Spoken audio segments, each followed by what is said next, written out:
என்னமா செய்ற? நானா முன்னோர்கள் தோசை செய்கிறேன். முன்னோர்கள் தோசையா? ஆமாம். அது என்னடா இது? டைட்டில் தான் முன்னோர்கள்னு கிடையாது. இது வந்து ஆக்சுவலாக முன்னோர்களுடைய தோசை என்னன்றதை 1 by 1 அப்படியே வந்து சொல்லிக்கிறேன். இப்போ வந்து அடுப்பு ஆன் பண்ணிட்டேன். ஸோ ஆன் பண்ணிட்டு நாஸ்டிக் ஃபேன் வச்சுருக்கேன். இங்கே வந்து ஆயில் வந்து சேர்த்துக்கிறேன்.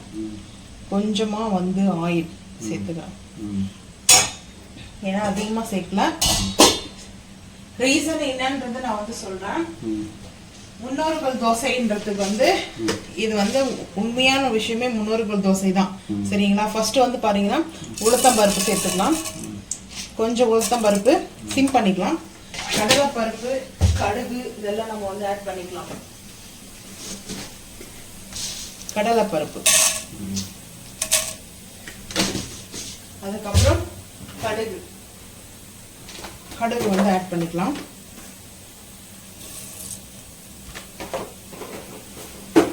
சாப்பிட்டுருக்கீங்களா முன்னோர் தோசை? முன்னோர்கள் தோசை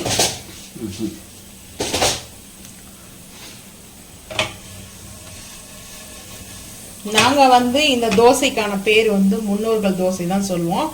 உங்க ஊர்லயோ இல்லை உங்க ஃபேமிலிலயோ நீங்க வந்து பாக்குறவங்க யாரா இருந்தாலும் சரி இந்த தோசைக்கு என்ன பேர் சொல்றீங்கன்னா, ஆனா இன்னொரு பேரும் இருக்குது. இது வந்து பாத்தீங்கன்னா தாளிச்சு தோசை சொல்லுவாங்க. இந்த தாளிச்சு தோசை உருவாக்குனவங்களே முன்னோர்கள் தான். ஸோ அதனாலதான் அவங்களுக்கு வந்து ஒரு மதிப்பு கொடுக்குற மாதிரி முன்னோர்கள் தோசைன்றத நான் வந்து இதுல வந்து ஆட் பண்ணிக்கிறேன். ஓகேங்களா? என்ன ரீசன்னா நான் வந்து சொல்றேன். இப்போ வந்து பாத்தீங்கன்னா லைட்டா அது சாட்டேஜ் ஆகட்டும். ரொம்ப கலரா வந்து வேணாம். இப்போ கரெக்டா ஆயிடுச்சு. இப்போ வந்து பாத்தீங்கன்னா வெங்காயம் நான் வந்து பழுத்த பச்சை மிளகா கட் பண்ணியிருக்கேன். கருவேப்பிலை, பூண்டு வந்து கட் பண்ணி வச்சிருக்கேன் பொடிசா. ஸோ வந்து வெங்காயம் சேர்த்துக்கலாம். வெங்காயம் வந்து பார்த்தீங்கன்னா நான் கருவேப்பிலை பொட்டேட்டோ மசாலா செய்ய போகிறேன். ஸோ அதுக்கு சேர்த்து தான் வந்து வெங்காயத்தை வந்து கட் பண்ணேன். ஸோ இப்போ வந்து பார்த்தீங்கன்னா வெங்காயம் சேர்த்தாச்சு. அது கூட பூண்டும் சேர்த்துக்கலாம். பூண்டு வந்து பாதி சேர்த்துக்கலாம். அது கருவேப்பிலை மசாலாவுக்கு வந்து பூண்டு வேணும். ஸோ வந்து பொட்டேட்டோ கருவேப்பிலை மசாலா. ஸோ அதுக்காக தான் இது கொஞ்சம் பூண்டு வச்சுருக்கேன். இந்த பழுத்த பச்சை மிளகா வந்து சேர்த்துக்கலாம். நல்லா அதாவது ரெட் கலரில் சில்லி. ஸோ வந்து சேர்த்துக்கிறேன். ஸோ அதுக்கப்புறம் கருவேப்பிலையும் வந்து ஆட் பண்ணிக்கிறேன். கருவேப்பிலை வந்து பொடிசாக கட் பண்ணி வச்சுருக்கேன். இப்போ எல்லாமே நம்ம இது வந்து ஆட் பண்ணிக்கிறோம். ஸோ இதை ஆட் பண்ணிவிட்டு இது வதங்கும் போதே நான் இதுக்கானதை வந்து சொல்கிறேன் என்னன்றதை.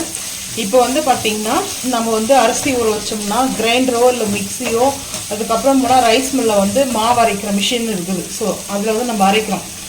ஆனால் அந்த காலத்தில் வந்து பார்த்தீங்கன்னாலே ஆட்டுக்கல்ல தான் மாவு அரைப்பாங்க. ஸோ அப்போ வந்து ஃப்ரிட்ஜ் எல்லாம் கிடையாது.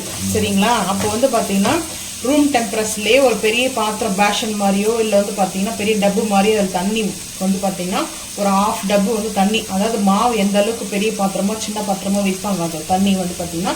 ஸோ அந்த அளவுக்கு வந்து தண்ணி எடுத்துக்குவாங்க. தண்ணி எடுத்துட்டு வந்து பார்த்தீங்கன்னா அந்த மாவு அதுக்குள்ளதான் வந்து வைப்பாங்க. ஃப்ரிட்ஜ் எல்லாம் கிடையாது அந்த காலத்துல வந்து அப்படி கிடையாது. அதுவும் இல்லாமல் நம்ம பார்த்தீங்கன்னா நம்மளுடைய அந்த உரல்ல வந்து நம்ம தான் வந்து அதை உரல்ல நம்ம வந்து நம்மளோட ஸ்ட்ரென்த்தை தான் அதில் வந்து மாவு அரைக்க முடியும். அரிசி போட்டோடனே உரல்ல அரைக்காது. ஸோ வந்து ஆட்டுக்கல்ல வந்து ஹீட்டு கிடையாது. மிக்சியோ கிரைண்டரோ அதுக்கப்புறம் வந்து பார்த்தீங்கன்னா மாவு அரைக்கிற மிஷினில் வந்து ஹீட் இருக்குது. ஸோ அந்த ஹீட்டும் நம்ம வந்து மாவை கரைச்சி வைக்கும்போது புளிச்சிடும். ஸோ வந்து புளிப்பு ஏறிச்சுன்னா ஏதாவது ஆட்டுக்கல்லையே ஆட்டினா. ஸோ எப்போ டைமில் வந்து நம்மளுக்கு அது புளிப்பாக வந்து வெயில் காலம் வந்து ஓவராக வந்து சம்மர் இது இருக்கு இல்லையா? அப்போ அந்த டைமில் வந்து பார்த்தீங்கன்னா மதிய டைமில் மாவு வந்து கொஞ்சம் புளிப்புத்தோம். அதனால தான் அந்த காலத்தில் வந்து டெய்லி 2 நாளைக்கு ஒரு டைம் மாவு வந்து ரெடி பண்ணி வச்சுக்கோங்க. நம்ம இப்போ வந்து கம்பல்சரி ஒரு 1 வீக் இல்லை 4 டேஸாவது இருக்குது இல்லையா மாவு. அப்போல்லாம் வந்து கொஞ்சம் கொஞ்சமாக நாளைக்கு வரைக்கும் பிரேக்ஃபாஸ்ட்டுக்கு அந்த மாதிரி செய்வாங்க. ஸோ எதனாலன்னா நம்ம அந்த புளிப்பு ஏறிச்சுன்னா அந்த மாவை அது வேஸ்ட் பண்ணாது இருக்கிறதுக்கு முன்னோர்கள் கண்டுபிடிச்சது தான் இந்த மாதிரி வெங்காயத்தை நம்ம வதக்கி போட்டு அந்த மாவில் செஞ்சு இட்லியாகவும் செஞ்சு கொடுப்பாங்க, தோசையாகவும் செஞ்சு கொடுப்பாங்க. இதுக்கு பேர் தான் தாளிச்ச தோசைன்னு சொல்லுவாங்க, தாளிச்ச இட்லின்னு சொல்லுவாங்க. இது முன்னோர்கள் கண்டுபிடிச்சதுனால நான் முன்னோர்கள் தோசைன்னு சொன்னேன். இதில் வந்து அவங்களுக்காக நம்ம வந்து ஒரு டெடிகேட் பண்ணுறோம் இல்லையா? ஸோ வந்து அதுக்காக வந்து முன்னோர்கள் யார் கண்டுபிடிச்சாங்களோ அவங்களுக்காக நான் வந்து முன்னோர்கள் தோசைன்னு பேர் வச்சுருக்கேன். ஸோ நீங்கள் என்ன சொல்கிறீங்கன்றத மறக்காமல் வந்து கமெண்ட் பண்ணுங்கள். கரண்ட் வர போயிடுச்சு. கரண்ட்டு ஆஃப் ஆகிடுச்சு. இப்போவே நாங்கள் ஸ்டூடியோ லைட் எடுத்துக்கலாம். ஸோ கரண்ட் ஆஃப் ஆகிட்டு இருந்தது. இப்போ நம்ம வந்து ஸ்டூடியோ லைட் வந்து செட் பண்ணிட்டோம்.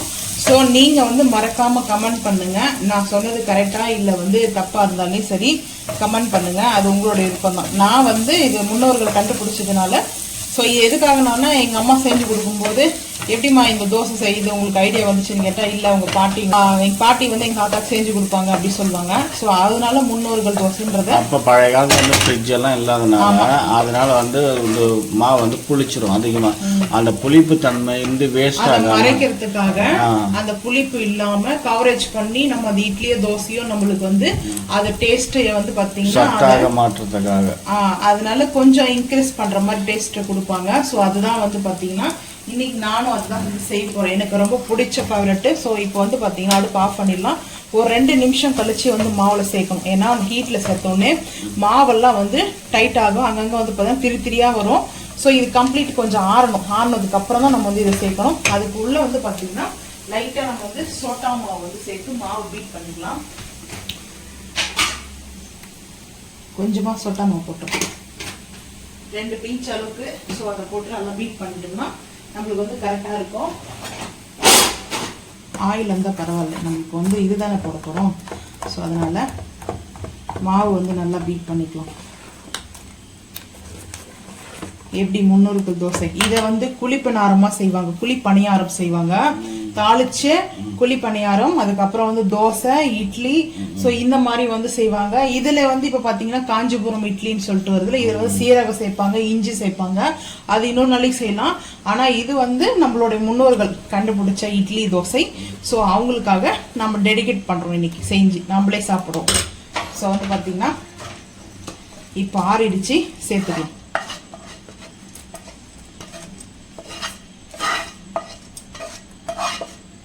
அதோடைய மனம் இதில் வந்து கொத்தமல்லி வந்து சேர்ப்பாங்க. ஏன்னா விவசாயம்லாம் வந்து பார்த்தீங்கன்னா அப்படியே பக்கத்துலேயே வீட்டு பக்கத்துலேயே தோட்டக்கால் மாதிரி வச்சுருப்பாங்க. தக்காளி வெங்காயம் பச்சை மிளகாய் இதெல்லாம் வந்து பார்த்தீங்கன்னா நினைக்கிற நேரத்தில் வந்து பறிச்சுக்குவாங்க. அதுதான் ஃப்ரெஷ்ஷான ஒரு விவசாயம் பண்ணுறோம்னா ரொம்ப ஒரு ஹாப்பினஸ். நம்ம வந்து மார்க்கெட் போயிட்டு வாங்குகிறோம். ஸோ மார்க்கெட் வரத்துக்கு ஒரு 1 டே இல்லை 2 டேஸ் வந்து கம்பல்சரி ஆகிடும். நம்மளுக்கு வந்து வாங்குறதுக்குள்ள அந்த டைம் ஆகிடும். ஸோ நமக்கு வந்து பார்த்தீங்கன்னா இந்த மாதிரி நம்மளுக்கு ஃப்ரெஷ்ஷாக வந்து கிடைக்கும் போது ஸோ நம்ம அப்படியே பக்கத்துலேருந்து பறித்து வாஷ் பண்ணிவிட்டு அப்படியே வந்து குக்கிங்கில் சேர்ப்பாங்க. ஸோ அதுதான் வந்து பெரிய விஷயம். ஸோ இந்த மாவு வந்து நல்லா பீட் பண்ணிக்கலாம். ஸோ இப்போ இதை பீட் பண்ணிவிட்டு எதுக்காக சால்ட் ஆல்ரெடி நம்ம மாவில் வந்து சேர்த்துருக்குறோம். இன்னும் அந்த மசாலா நம்ம சேர்க்குறோம்லே இப்போ வந்து இஞ்சிலாம். ஸோ அது இஞ்சி வேணும்னுக்கும் சேர்த்துக்கலாம். இஞ்சி அதுக்கப்புறம் சீரகம் சேர்ப்பாங்க. காஞ்சிபுரம் இட்லியில் வந்து பார்த்தீங்கன்னா அதில் இஞ்சியோட நல்ல ஸ்மெல் இருக்கும். ஸோ நம்ம இந்த மாதிரி செஞ்சுட்டு இதை வந்து அப்படியே குழி பணியாரத்தில் நம்ம சேர்த்துக்கலாம். இதெல்லாம் வேணும்னா இஞ்சி சேர்த்துக்குங்க, அது உங்களோட விருப்பம் தான். நான் வந்து இஞ்சி சேர்க்கல. இப்போ வந்து பார்த்தீங்கன்னா லைட்டாக நான் வந்து ஆயில் போட்டிருக்கேன்.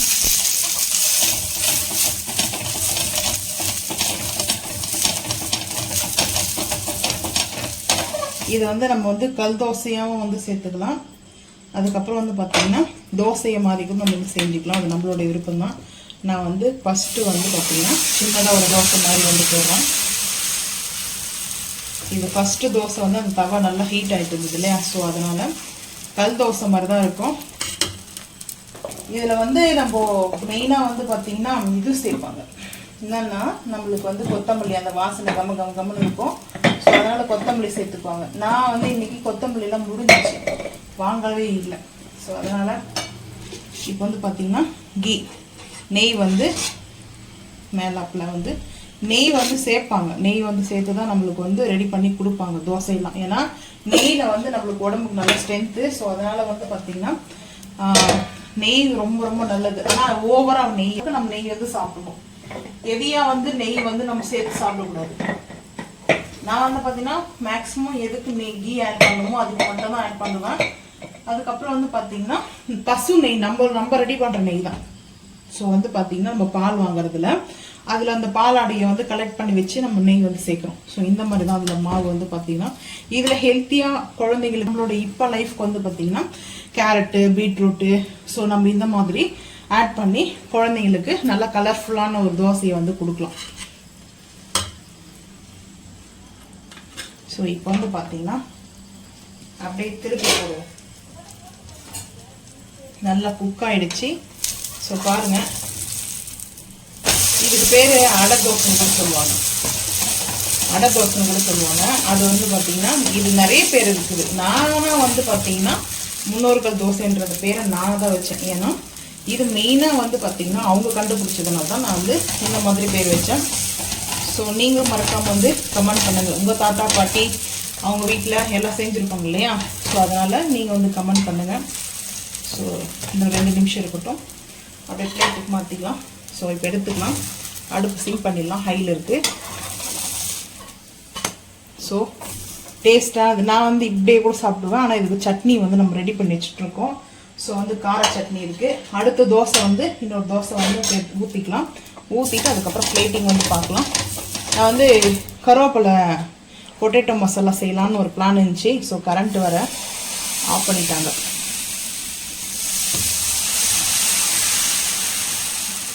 இது வந்து தோசையாகவே கொஞ்சம் பெருசாக தோசையாகவே பேப்பர் ரோஸ்ட் மாதிரி போடுவாங்க எங்கள் அம்மா. ஸோ அந்த மாதிரி எனக்கு வந்து பேப்பர் ரோஸ்ட்டு தான் ரொம்ப ரொம்ப பிடிக்கும். பேப்பர் ரோஸ்ட்டு மாதிரி தோசை சாப்பிட்றது யாருக்கு ரொம்ப பிடிக்குன்றதை மறக்காமல் வந்து பார்த்தீங்கன்னா கமெண்ட் பண்ணுங்கள். ஸோ அப்போ தான் வந்து தெரியும். பூண்டெல்லாம் எதுக்காக சேர்ப்பாங்கன்னா இந்த புளிச்ச மாவுனால அதாவது வந்து இது ஆகணும். ஸோ டைஜஷன் ஆகிறதுக்காக அந்த பூண்டெல்லாம் வந்து பொடிசா நறுக்கி சேர்த்துப்பாங்க.